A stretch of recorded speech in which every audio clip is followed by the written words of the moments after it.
Remember when Tuesday nights meant gathering around the TV to watch the Cunninghams navigate life in 1950s Milwaukee? Happy Days gave us Fonzie's leather jacket, the Ayyy, Arnold's diner, and a warmth that made millions of viewers feel like part of the family. For 11 seasons and 255 episodes, it was comfort food television, a show that became America's #1 sitcom and launched an empire of spin-offs. But here's what most fans don't know. The Happy Days you remember almost never existed. The show was rejected as a pilot, nearly canceled multiple times, and rescued by forces nobody saw coming. The character everyone associates with the series wasn't in the original concept. The iconic leather jacket was banned by the network, and one actor's undiagnosed learning disability accidentally created the most recognizable performance in television history. Today, we're counting down 20 weird facts you never knew about Happy Days. Stick around for number 1, because the show's biggest star didn't exist when they filmed the pilot. If you're new here, this is where we dig into the stories behind the movies you love, the ones the studios don't put on the poster. If you're into behind-the-scenes chaos, happy accidents, and Hollywood weirdness, hit that subscribe button and give this video a like. It helps more than you think. Number 20. Fonzie hitting Arnold's jukebox to make it play is one of those moments burned into television history. Walk up, whack the side, instant music. It looked effortless, like Fonzie had supernatural control over machinery. But that iconic gag started as a throwaway moment in a single episode, and it only survived because of one audience reaction. The bit first appeared in Fonzie Gets Married during season 2. This wasn't just any episode, it served as the live audience test before the show's entire format change. Fonzie punched the jukebox to silence it so the crowd could hear his announcement, then hit it again to restart the music. The studio audience went absolutely wild. The reaction was so explosive that the writers knew they had stumbled onto something special, so they kept the gag permanent. Over time, Fonzie's mechanical abilities expanded into absurd territory. He could open file cabinets with a punch, make vending machines dispense drinks on command, fix car engines with a single slap. This general ability became known as the Fonzarelli fix, a term that's still used today when someone fixes electronics by hitting them. It's half nostalgia, half actual troubleshooting advice. What started as a one-time joke to get a laugh became a supernatural running gag that defined the character. Think about that. One audience response turned a throwaway moment into a cultural touchstone. Number 19. Most people remember Happy Days, the song, the bouncy, optimistic tune that peaked at number 5 on the Billboard Hot 100 in 1976. But that wasn't the original theme. For the first 2 seasons, Happy Days opened with something completely different, a newly recorded version of Rock Around the Clock by Bill Haley and his Comets. Here's the thing, the show's popularity actually sent the original 1954 recording back onto the Billboard charts in 1974. It was working, but when the format shifted from single camera to multi-camera production in season 3, the network wanted a fresh start. Composer Charles Fox and lyricist Norman Gimbel created the original composition Happy Days, and it was recorded by Pratt and McLean, a commercial jingle duo who turned it into a legitimate pop hit. The switch gave ABC greater control over licensing and merchandising. It also provided the show with a unique auditory signature that separated it from American Graffiti and other 50s nostalgia properties. This wasn't just a creative decision, it was a business move that paid off. For the final season in 1983 to 1984, the theme was re-recorded in a modern 80s style by Bobby Arvin. By then, the show's timeline had reached 1965, and the sonic shift underscored just how far Happy Days had drifted from its 50s roots. The theme song didn't just change, it tracked the show's evolution from period piece to something else entirely. Number 18.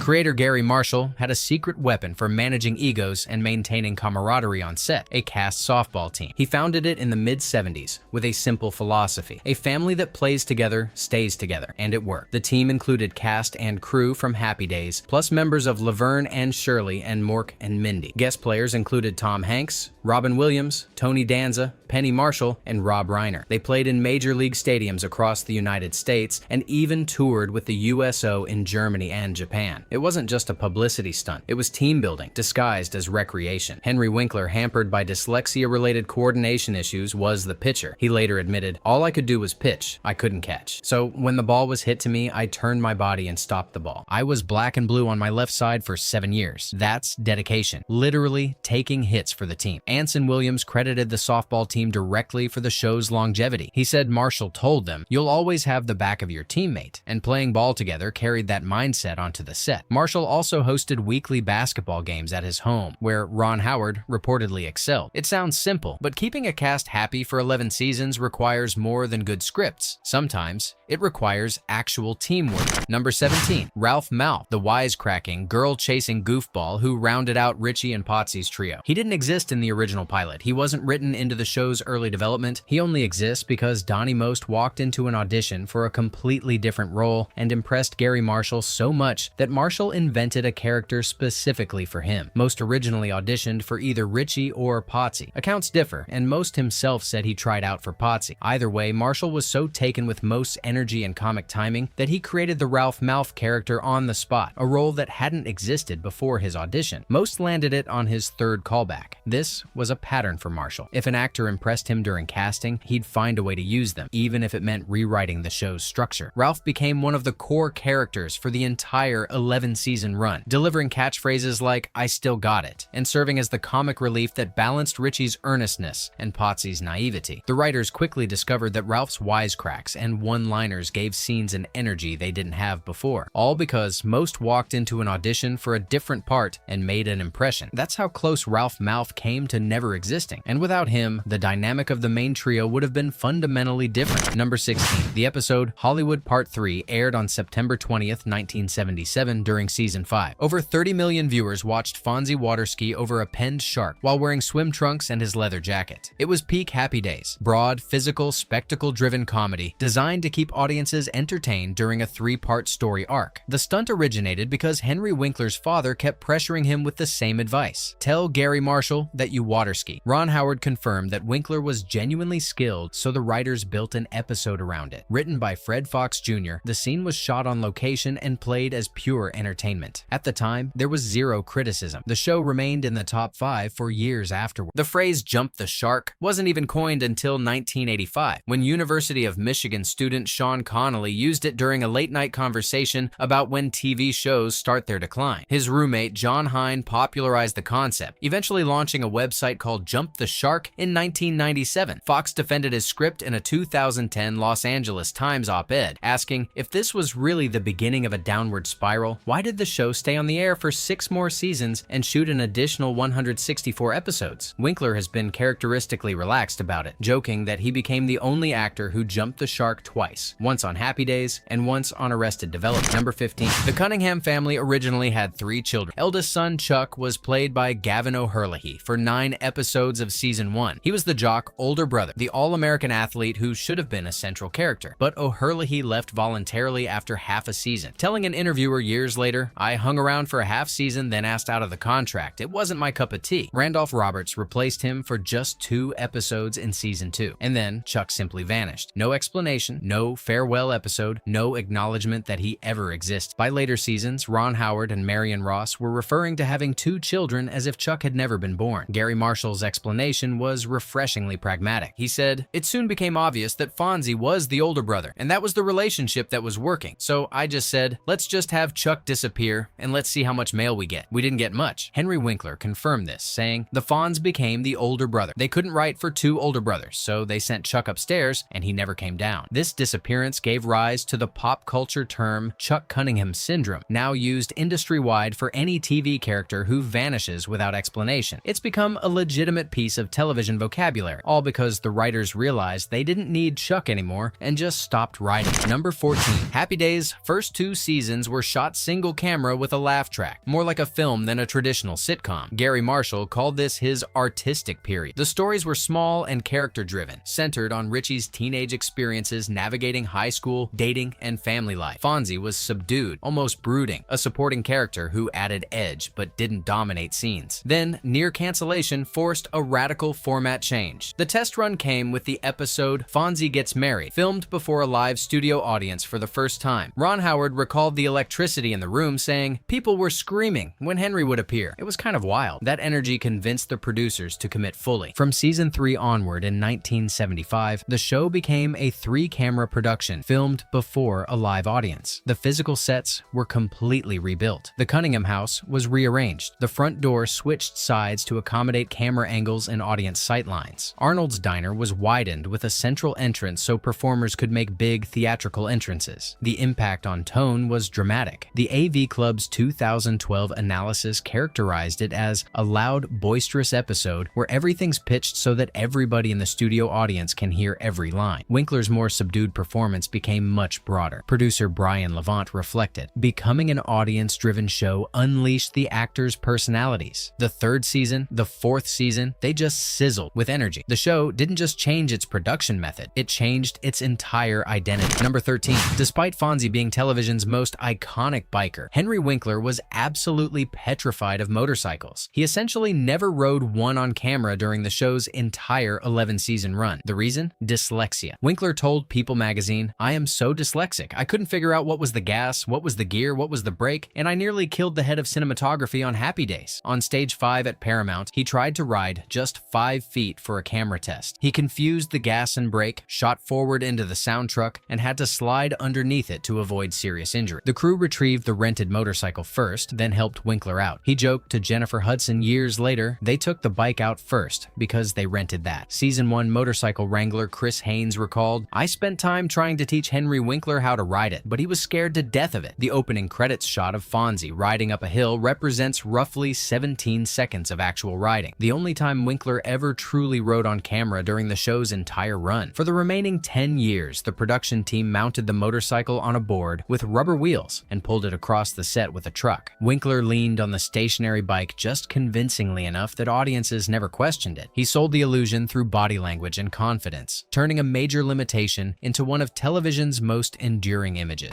Number 12. ABC executives refused to let Henry Winkler wear a leather jacket during the show's first season. The network feared it looked too closely associated with criminals and gang members. They wanted Fonzie to be cool, but not threatened. So, during season 1, Fonzie wore a gray McGregor windbreaker that co-star Marion Ross called god-awful and dorky in her memoir. Winkler himself joked years later, "It's very hard to be cool in cloth." Garry Marshall devised a brilliant loophole. He argued that Fonzie could wear leather only when near his motorcycle, framed as a legitimate safety precaution. The network reluctantly agreed. Marshall then told his writers, "Never write a scene without his motorcycle again." This created absurd situations where Fonzie was standing next to his bike indoors at Arnold's, in his apartment, essentially everywhere. The motorcycle became a permanent prop just to justify the jacket. By season 2, as Fonzie's popularity exploded and fan mail poured in, ABC completely reversed course and gave Marshall full creative control over the costume. The original windbreaker was literally thrown in the garbage. In 1980, Winkler donated one of Fonzie's screen-worn jackets to the Smithsonian National Museum of American History, where it remains in the permanent collection. A surprising detail: the jacket was brown, not black. The costume department chose brown because black leather was considered too severe for a likable character. Winkler revealed in 2021 that 7 Fonzie jackets existed total. One auctioned at Bonham's in December 2021 for approximately $75,000. Number 11. In season 5, Garry Marshall's young son watched Star Wars and complained that Happy Days had no space people. Marshall pitched an alien character to his writers, who were appalled. Anson Williams called it the worst script in the history of Happy Days. The role of Mork was initially offered to Dom DeLuise, who declined. Comedian John Byner was cast but quit days before taping, leaving production in a panic. Al Molinaro, who played Al Del Vecchio, recommended a fellow improv student. Casting director Ronnie Hallen, Marshall's sister, seconded the suggestion. When Robin Williams walked in and Marshall asked him to take a seat, Williams sat on his head in the chair. Marshall later said he was the only alien who auditioned. Henry Winkler recalled the moment Williams opened his mouth to read the script. When he opened his mouth, it was like a volcano went off on stage 19 at Paramount. The energy was so intense that everyone on set knew they were watching something special. At the episode's end, the 300-person studio audience stood and applauded, virtually unprecedented for a guest star. ABC moved to sign Williams to a contract 4 days later. The appearance generated more fan mail than any one-time guest star in television history and led to Mork and Mindy premiering 7 months later, debuting at number 3 in the Nielsen ratings. Williams's improvisation was so extreme that the spin-off required an unprecedented 4th camera on set. Alright, we're at the halfway mark and things are about to get even wilder. Before we hit the top 10, I want to hear from you. What's your favorite Happy Days moment? Drop it in the comments. If you're enjoying this, smash that like button and subscribe. It really helps the channel grow. Number 10. The script contained the word "hey," standard greeting, simple line. But Henry Winkler transformed it into the elongated, multi-purpose "aye" that became one of the most recognizable sounds in television history. The reason was partly necessity. Undiagnosed with dyslexia until age 31, Winkler found learning lines excruciating and often overwhelming. He told the Television Academy, "They would write paragraphs for me, and I reduced language to sound, like 'ay' or 'whoa.' He discovered that different intonations could could convey completely different meanings without requiring him to memorize complex dialogue. He could make it mean anything from "don't mess with me" to "I am hungry" just by changing the delivery. The same creative survival strategy produced another iconic moment. When directors wanted Fonzie to comb his hair, Winkler refused, telling them, "I can't comb my hair, I made a deal with myself." The director replied, "It's written, you have to." So Winkler walked up to the mirror, held up his comb, then went, "Hey, that's perfect, I don't need to comb." He later said, "That moment defined the Fonz." Winkler told The Guardian that he and "whoa" were inspired by horse riding commands he'd heard growing up. It was part improvisation, part necessity, part accident. A learning disability he didn't yet know he had accidentally created television's most recognizable catchphrase. And it worked, because Winkler committed to it completely, selling the character's effortless cool through sounds instead of words. Number 9.